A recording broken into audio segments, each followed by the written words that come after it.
Өнөөдрийн чимээгүй цагийн сэдв дүрм журам дагах. За Библийн ишлэл нь Дэд хууль 4-6-аас 7. Тиймээс та нар үүнийг сахиж үйлдэх тун. Тэгэх нь та нарын мэрэгүү ухаан хэрсүү чанарыг тэр ард түмнүүдийн нүдэнд харуулах бөгөөд тэд энэ бүх зарилгийг сонсоод үнэхээр агуу энэ үндэстэн бол мэрэгүү ухаантай хэрсүү ард түмэн юм гэж ярилцах болно. Дуудах бүрд минь бидний бурхан эзэн шиг тийм ойрхон байдаг бурхантай агуу үндэстэн хаана байна вэ гэж байна. За хамтаа залбираад эхлэе. Эзэн минь би таны үгнээс суралцахаар ирлээ. Энэ өдөр бидэнтэй өөрийнхөө үгээр яриач гэж залбирч байна. Амен. Шинэ улирлын тоглолт бүр багийн уулзалтаар эхэлдэг. Дасгалжуулагч багийн дүрм журам танилцуулж тамирчид улирлын тоглолтод орцгоодгоо. Дасгалжуулагч тамирчдаас юу хүлээж байгаагаа тодорхой тайлбарлаж тэднийг энэ талаар ямар ч асуултгүй үлдээх ёстой. Бурхан бол тэргүүн дасгалжуулагч юм. Дэлхий дээрх сайн дасгалжуулагч дүрмийг дагдаг шиг тэр бас тэгдэг. Бурхан Мосегээр дамжуулан Израильчуудад өөрийн багийн дүрмийг өгсөн бөгөөд тэднийг дагаж мөрдөнө гэж найдаж байваа.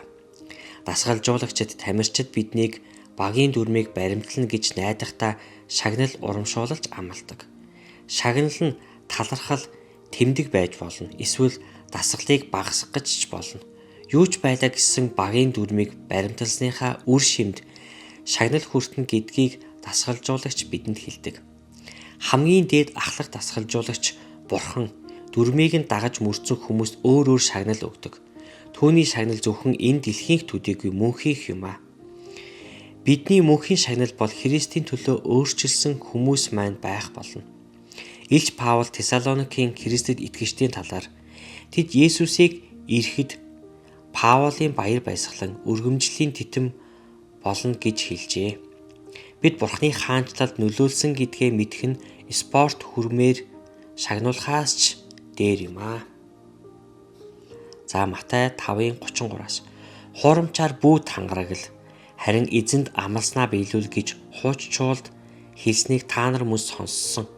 Харин би танарт хэлье. Юугаарч бүү тангарагл тэнгэрээрч болохгүй. Энэ нь Бурханы сэнтий юм. Газраарч болохгүй. Энэ нь түүний хөлийн гишүүр юм. Иерусалимаарч болохгүй. Учир нь энэ агуу их хааны хот юм. Толгоогоорооч чи бүү тангарагл. Учир нь чи ширхэг үсийгч цагаан юм уу хар болгож үл чадна. Харин үг чинь заа бол заа, үгүй бол үгүй байг. Эдгээрээс цаашх нь муугаас гардаг юм. Нүдийг нүдээр, шүдийг шүдээр гэснийг та нар дуулсан гэж байна. За үргэлжлүүлээд Матай 16:27. Хүний хүү Тэнгэр элч нарынхаа хамт эцгийн хшигээ алдраар ирж хүн бүрд үйлсийнхэн дагуу хариу өгөх босуу. Луг 6:35. Харин та нар дайснуудаа хайрл. Сайныг үйлд, хариу харж бүү зээлдүүл. Тэгвэл шагнал чинь агуу болоод та нар хамгийн дээд нэгний хөвгүүд байх болно. Учир нь тэр өөрөө үл талархагчдад болон ёрын муу хүмүүст ч аятайхан ханддаг юм аа.